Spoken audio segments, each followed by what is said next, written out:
Changement de décor pour cet acte 9. Paris n'est plus l'unique épicentre de la contestation. Les Gilets jaunes ont également convergé vers Bourges, 5000 au total selon la préfecture. On dit le mouvement meurt, s'épuise. On peut voir un petit peu le monde qu'il y a derrière nous, autour de nous. Je ne pense pas qu'il s'épuise. Justement, il se fortifie. L'AfD reste donc la première force d'opposition, mais vous avez raison, la dynamique est cassée. L'alternative n'en représente plus vraiment une. Elle a été dépassée par la progression spectaculaire des écologistes. À Goma, sur les 5 sièges de députés nationaux en jeu, 3 ont été remportés par des candidats affiliés au parti présidentiel.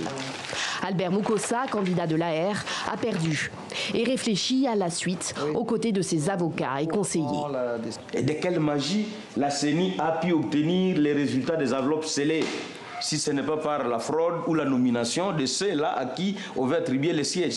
Tirer un trait sur Nicolas Maduro et le chasser du pouvoir, c'est l'objectif du millier de manifestants rassemblés autour de Juan Guaidó, président du Parlement, la seule institution contrôlée par l'opposition.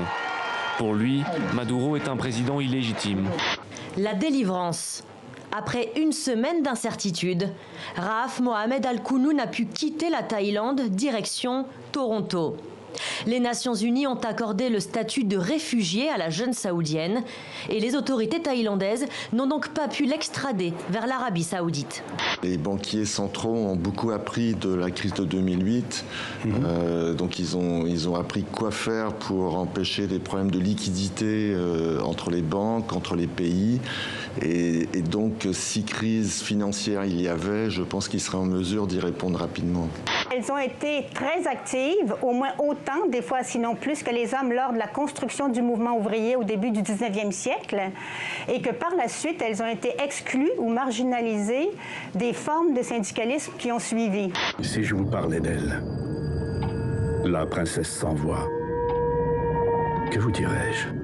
Moi, je le dis, pour une époque aussi horrible que maintenant, l'horreur, ça va très bien pour parler de la politique et du genre d'humanité et de ce que nous traversons en ce moment.